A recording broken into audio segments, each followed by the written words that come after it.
Setelah diutus sebagai seorang rasul, Nabi Nuh berdakwah kepada kaumnya untuk beribadah semata-mata kepada Allah, tidak ada sekutu baginya. Dia melarang kaumnya menyembah berhala, patung atau berbagai bentuk takhut. Mereka harus meyakini keesannya dan meyakini bahwa tidak ada satupun Tuhan yang patut disembah selainnya, sebagaimana umumnya merupakan tugas para nabi dan rasul. Dan sungguhnya kami telah mengutus rasul pada tiap-tiap umat untuk menyerukan. Sembahlah Allah saja, dan jauhilah takhut itu, surat An-Nahl ayat 36. Maka Nuh berkata kepada kaumnya, wahai kaumku sembahlah Allah, sekali-kali tak ada Tuhan bagimu selainnya. Sesungguhnya, kalau kamu tidak menyembah Allah, aku takut kamu akan ditimpa azab hari yang besar, kiamat. Surat Al-A'raf ayat 59. Dengan berbagai macam cara Nabi Nuh berdakwah kepada kaumnya, siang dan malam, sembunyi-sembunyi maupun terang-terangan, dengan memberikan janji menyenangkan, targhib, atau ancaman menakutkan, tarhib. Nuh berkata, ya Tuhanku, sungguh aku telah menyeru kaumku malam dan siang, maka seruanku itu hanyalah menambah mereka lari dari kebenaran. Dan sesungguhnya setiap kali aku menyeru mereka kepada iman, agar engkau mengampuni mereka, mereka memasukkan jari mereka ke dalam telinganya dan menutupkan bajunya ke mukanya, dan mereka tetap mengingkari dan sombong dengan sangat.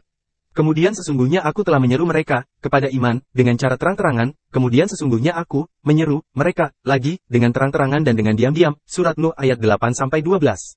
Namun usaha keras tersebut tidak mendapat tanggapan positif dari kaumnya. Sebagian besar kaumnya menolak dakwah Nabi Nuh, bahkan tidak hanya sampai di situ, mereka pun melecehkan Nabi Nuh dan orang-orang yang mengikutinya.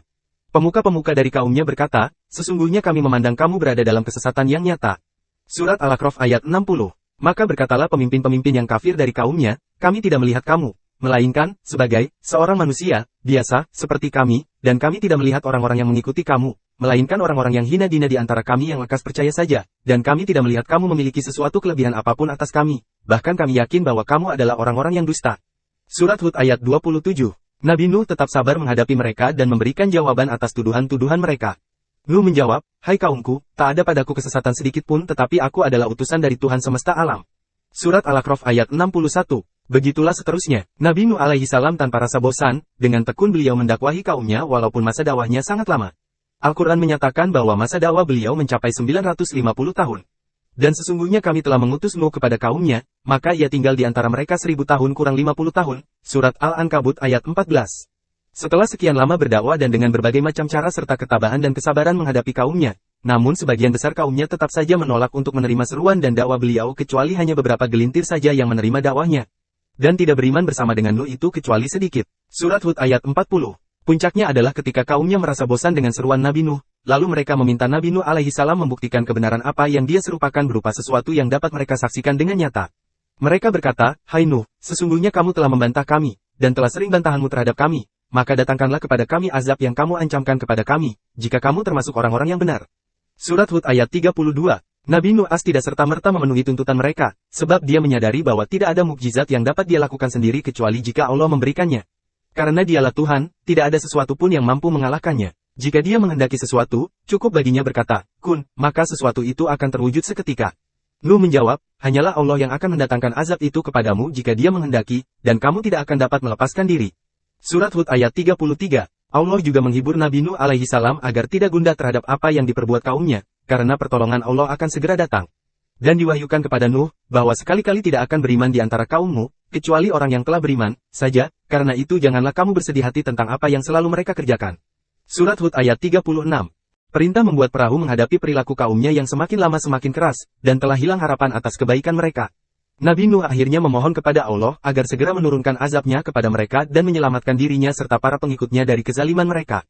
Nuh berkata, ya Tuhanku, janganlah engkau biarkan seorang pun di antara orang-orang kafir itu tinggal di atas bumi.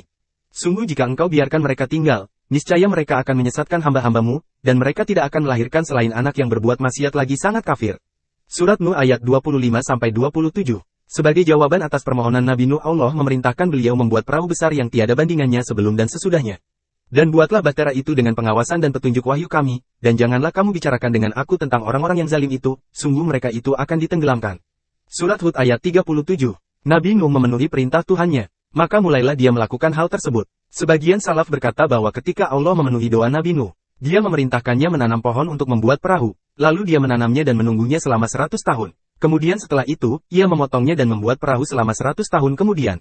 Ada juga yang mengatakan selama 40 tahun. Wallahu a'lam, beberapa riwayat menunjukkan besarnya kapal yang dibuat Nabi Nuh alaihi salam. As-Sawru berkata bahwa perahu yang diperintahkan untuk dibuat panjangnya adalah 80 hasta atau zira. Qatada berkata, panjangnya 300 hasta dan lebarnya 50 hasta. Sedangkan Hasan Basri berkata panjangnya 600 hasta dan lebar 300 hasta. Sedangkan tingginya 30 hasta, terdiri dari 3 tingkat, setiap tingkat tingginya 10 hasta. Tingkat paling bawah disediakan untuk hewan ternak dan binatang buas. Sedangkan bagian tengah untuk manusia dan bagian atas untuk bangsa unggas. Pintunya terdapat di lambung kapal dan bagian atasnya diberi penutup. Menyaksikan apa yang diperbuat Nabi Nuh, kaumnya menghinanya dan mengingkari kemungkinan terjadinya perkara yang diancamkan kepada mereka. Dan mulailah Nuh membuat perahu. Setiap kali pemimpin kaumnya berjalan melewati Nuh, mereka mengejeknya. Nuh berkata, jika kamu mengejek kami, maka sungguh kami pun mengejekmu sebagaimana kamu sekalian mengejek kami. Kelak kamu akan mengetahui siapa yang akan ditimpa oleh azab yang menghinakannya dan yang akan ditimpa azab yang kekal. Surat Hud ayat 38-39. Namun keyakinan Nabi Nuh telah bulat kepada janji Allah Ta'ala. Penghinaan kaumnya terhadap dirinya dia balas dengan penghinaannya terhadap kaumnya karena pembangkangan dan pendustaan mereka terhadap seruan Allah Ta'ala yang akan menyebabkan turunnya azab Allah kepada mereka.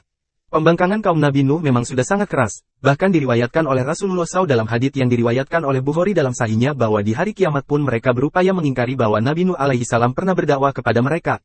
Rasulullah SAW bersabda, Nuh alaihi salam datang bersama umatnya. Kemudian Allah Azza wa Jalla bertanya kepadanya, apakah kamu sudah sampaikan dakwah kepada mereka? Beliau menjawab, ya, sudah, wahai Robku. Kemudian Allah berkata kepada umat Nabi Nuh, apakah dia telah menyampaikan dakwahnya kepada kalian? Mereka berkata, tidak ada seorang nabi pun yang datang berdakwah kepada kami. Lalu Allah berkata kepada Nuh, siapa yang dapat bersaksi untuk membelamu? Dia berkata, Muhammad dan umatnya. Kemudian mereka, Nabi Muhammad dan umatnya, bersaksi bahwa Nabi Nuh telah menyampaikan dakwahnya. Itulah yang dimaksud dengan firman Allah Ta'ala, dan demikian pula.